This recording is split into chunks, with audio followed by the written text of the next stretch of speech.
Selamat datang di Deep Dive kita kali ini. Hari ini kita bakal kupas tuntas materi yang Anda bagikan ya, soal Noble Cylinder. Sumbernya dari bab 6 yang Anda kasih. Misi kita kali ini, coba pahami inti dari alat belajar ini apa sih?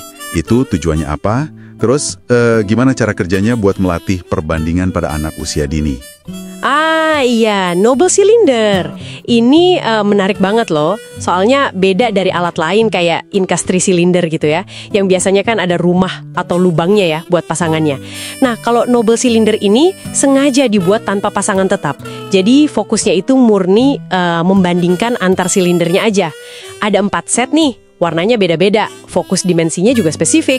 Betul sekali, fokus ke perbandingan internal ini ya yang bikin unik.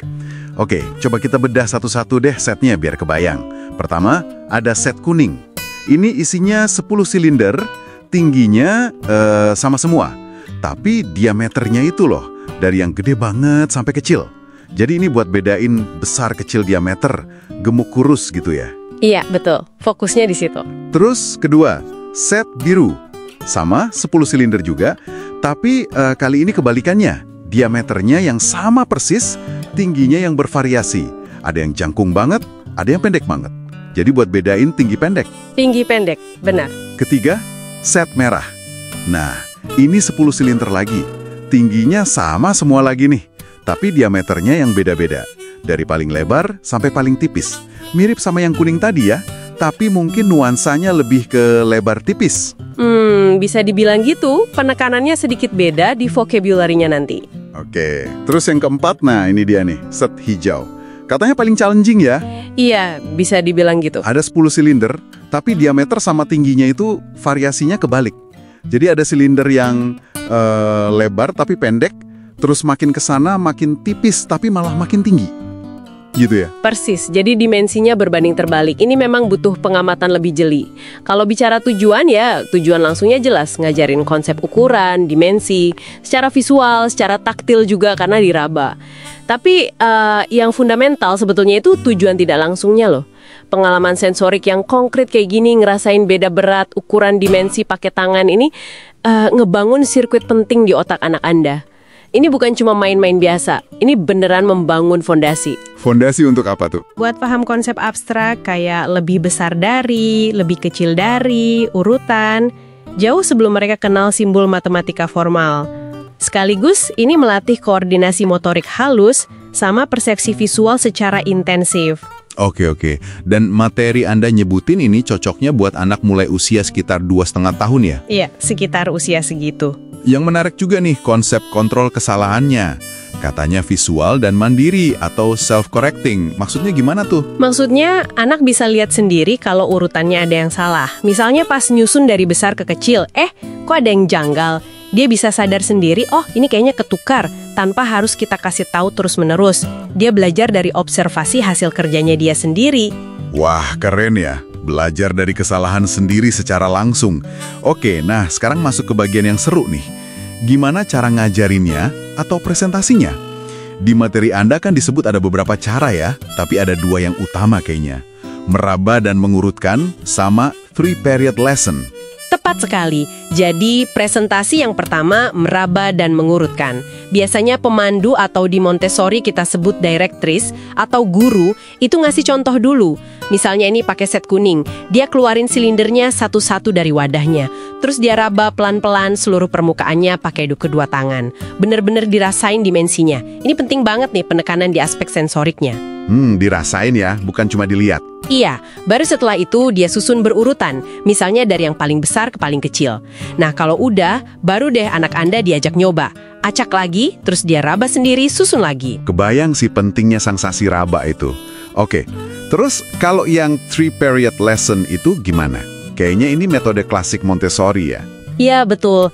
Ini teknik ngajarin kosakata yang sangat efektif dan terstruktur. Biasanya kita pilih 3 silinder yang kontras dari satu set. Contoh, dari set merah deh. Ambil yang paling lebar, yang ukuran sedang, sama yang paling tipis. Ada 3 tahap nih. Tahap pertama? Tahap 1, pengenalan. Pemandu nunjuk sambil bilang, ini lebar. Terus anak meraba. Ini sedang, anak meraba lagi. Ini tipis, anak meraba lagi. Fokusnya di sini cuma ngenalin nama ke bendanya, mengasosiasikan kata dengan sensasi fisik. Oke, asosiasi nama dan benda. Tahap 2. Tahap 2, pengenalan dan asosiasi. Nah, di sini pemandu mulai ngecek pemahaman. Dia bisa bilang, boleh minta yang lebar?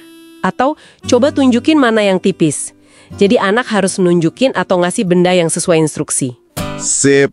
Menguji pemahaman. Terakhir, tahap 3. Tahap 3, mengingat nama. Sekarang, pemandu yang nunjuk salah satu silinder, terus tanya, ini ukuran apa? Nah, diharapkan anak udah bisa nyebutin namanya, lebar, sedang, atau tipis. Wah, terstruktur banget ya tahapannya. Iya. Dan khusus buat set hijau tadi yang paling kompleks itu kan ya? Iya, yang dimensinya kebalik. Nah, itu ada variasi presentasi lain juga yang menarik. Ada yang namanya metode klasikal. Ini biasanya beberapa anak kerja bareng, nyusun semua 10 silinder hijau jadi bentuk-bentuk kreatif, kayak bunga atau matahari gitu. Oh, kolaboratif ya? Bisa jadi. Ada juga yang namanya mystery box. Jadi beberapa silinder dimasukin ke kotak tertutup, terus anak diminta identifikasi ukurannya cuma pakai rabaan aja, tanpa lihat sama sekali. Wah, ini benar-benar ngasah kepekaan taktil. Wah, seru juga ya kedengarannya. Jadi, kalau kita rangkum nih ya, Knoble Cylinder ini, wah, jauh banget ya dari sekedar balok kayu warna-warni biasa. Ini benar-benar sebuah sistem belajar yang dirancang presisi banget buat ngasah persepsi visual, pemahaman dimensi, sama keterampilan motorik halus. Lewat pengalaman sensorik langsung dan penemuan mandiri anak itu sendiri. Persis. Itu intinya. Yang paling nonjol buat saya sih, gimana aktivitas yang kelihatannya simple banget ya, cuma meraba sama ngurutin benda, tapi ternyata itu ngebangun fondasi kognitif yang kuat banget. Ini bukan cuma persiapan buat matematika dasar, kayak bandingin atau ngurutin, tapi juga ngelatih kemampuan observasi detail sama kontrol gerakan halus. Ini bakal kepake banget di banyak aspek kehidupan anak Anda nantinya. Mendengar penjelasan ini semua, jadi kepikiran satu hal nih. Mungkin pertanyaan reflektif juga buat Anda yang dengerin. Di zaman sekarang yang serba digital, serba virtual ini ya, seberapa penting sih, seberapa esensial pengalaman belajar yang konkret, yang bener-bener bikin anak merasakan, megang, manipulasi benda, terus bisa ngoreksi kesalahannya sendiri kayak yang ditawarin Knoble Cylinder ini, dalam membangun pemahaman konsep yang bener-bener dalam dan nempel lama gitu. Pertanyaan bagus tuh buat direnungkan. Oke deh. Semoga deep dive kita yang singkat ini bisa kasih Anda intisari paling penting dari materi Knoble Cylinder yang tadi kita bahas ya. Sampai ketemu lagi di deep dive berikutnya.